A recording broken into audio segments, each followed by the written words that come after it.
What to see, what to stream, and what to skip. It's Movie Reviews with Ryan J. Oh, there's our guy. We're wearing matching shirts. He's in green. I'm in green. It's Ryan J., the nationally syndicated film critic. You had to be a part of it, Tiffany. I can't be left out. You can't be left out. It's great to see you, Ryan. Thank you so much for joining us. You too. Thanks for having me. Okay, so let's talk about this first movie. Everybody's talking about Tiffany. Well, I'm always talking about Tiffany. We know that. We're always talking so about much her. to say.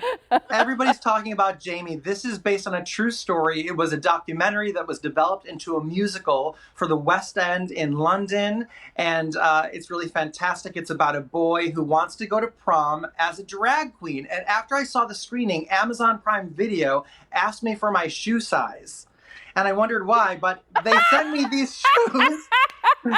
These shoes are featured largely in the film, and you'll see because I caught up with the stars and directors. Take a look. I want to be a drag queen. Oh my days. It's not just for people who want to be drag queens. What do you hope audiences will take away from it, aside from it's really cool to sing and dance in the cafeteria? I'd hope they take away a lot of joy, because I think at the heart of it is joy. And I'm so pleased you said it feels very universal, because that was the intent, Yeah, I also just feel that, people, regardless of where they are in their life, that they feel like sort of empowered to step into their like authenticity in a really sort of firm way if they haven't been doing that. Yeah, and I kind of hope that it helps people feel a sense of community around them, even if they may not have that in real life. Baby, I'm a hit. Ladies and gentlemen, Legit.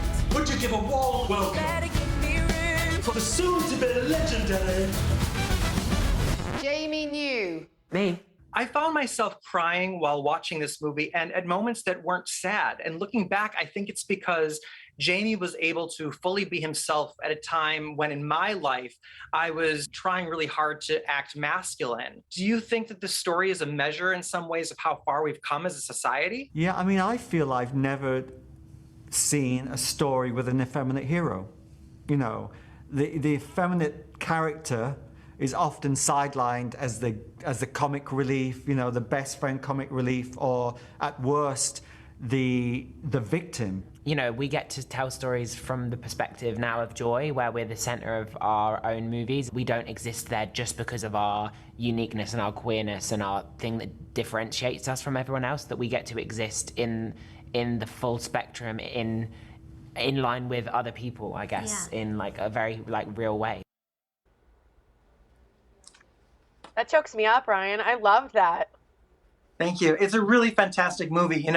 I love that it's not just about, this boy and his story, but it's about the relationships and his family and the friendships that he forms. And he's a real underdog here because he's not bullied at school. He's openly gay at school already, and the school accepts him for that. But then there's the controversy, and they have a problem with him wanting to go to prom in drag. So I found that really interesting. Love it. Okay, so this is on Prime Video, right? Right, it is, and it's probably the feel-good movie of the year, so stream it. I think you'll love it. I love that. It. And your feet are going to hurt after wearing those shoes. I couldn't walk in them. I know. Nobody can. It's hard. They hurt. Yes. Okay, the next one is The Eyes of Tammy Faye. This is PG-13 in theaters. Also a true story and based on a documentary of the same name, which I'd actually seen a few years ago. And it's fascinating to see how different the movie is because they adapt it really well. They show a lot more of Tammy Faye's life. So what do you think about the supporting cast here? It's fantastic. There you go. It's Andrew Garfield as Jim Baker, Vincent D'Onofrio playing Jerry Falwell, but Jessica Chastain as Tammy Faye. The makeup. If this film does not win awards for makeup, she's totally lost here. She acts through the makeup. It's not overpowering her performance at all, but you do not see Jessica Chastain. They did such a fabulous job. She also does her own singing here, and she's really, really wonderful. It shows the different sides of televangelism, all the horrible corruption of Jim Baker in work and his life, and how sad it was that she got dragged into it. It shows all the ups and downs of her life. I feel like there's something that you can identify with, even if we're nothing at all like this woman. She still has such a human story, and she touched everyone, and she led with love. So I was very moved by her and by Jessica's performance in this. See it. It's in theaters today. Ooh, that looks good. Okay, we're almost out of time, so you got to do this one fast. The Morning Show season 2, and this is on Apple TV Plus. Right, I'm reviewing TV shows now, and this series is so great. And season 2 is exciting because they reshot scenes because it was happening during the pandemic. And this season takes place between January and March 2020. So in the background, you kind of have to pay attention. You see sprinkling of things at the beginning of the pandemic, and they're so nonchalant about it. And you as the viewer are like, oh no, you don't know what's going to happen. Everybody go home. It's going to be crazy.